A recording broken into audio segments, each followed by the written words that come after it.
नमस्कार, मी वैद्य प्रशांत. आयुर्मंत्रा चॅनलमध्ये मी तुमचं स्वागत करतो.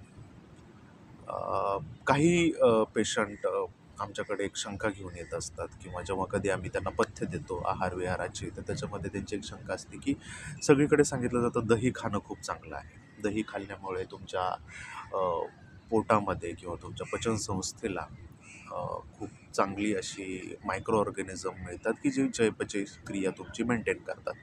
मग आयुर्वेदिक प्रॅक्टिशनर दही खाण्यावर एवढी रिस्ट्रिक्शन्स का आणतात किंवा का खाऊ नये असं का सांगतात? अ, हा मुद्दा एकदम बरोबर आहे की दह्यामध्ये स्पेसिफिकली चांगलं आंबवलेलं जे दही आहे, मुरलेलं जे दही आहे, याच्यामध्ये खूप चांगल्या पद्धतीचे बॅक्टेरियाज असतात की जे तुमच्या गट हेल्थसाठी तुम्हाला मदत करणार असतात. पण हा मुद्दा पण खूप विचारात घेण्याचा असतो की त्याचे बाकीचे पण काही क्रायटेरिया आहेत किंवा क्वालिटीज आहेत त्या फूडच्या की ज्या तुमच्या ओव्हरऑल हेल्थला किती बेनिफिट करू शकतात किंवा नक्की कोणत्या कंडिशनमध्ये तुम्ही असल्यानंतर दही तुमच्यासाठी हितकर आहे आणि कोणत्या कंडिशनमध्ये तुम्ही दही खाऊच नाही.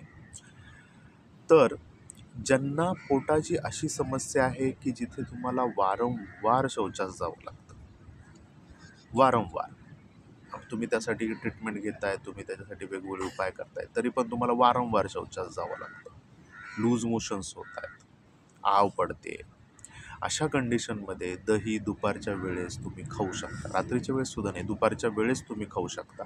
ते तुमच्या पचनाला आणि तुमच्या मोशन सिस्टीमला चांगल्या पद्धतीने हेल्प करेल, ताकद द्यायला मदत करेल, तुम्हाला रिलीफ देईल ॲब्डोमिनल पेनपासून, गॅसेसपासून, तुम्हाला पचनशक्ती वाढल्यासारखं किंवा तुम्हाला पोटाच्या ठिकाणी पूर्णपणे ते सिम्पटम तुम्हाला कमी जाणवलेले दिसतील.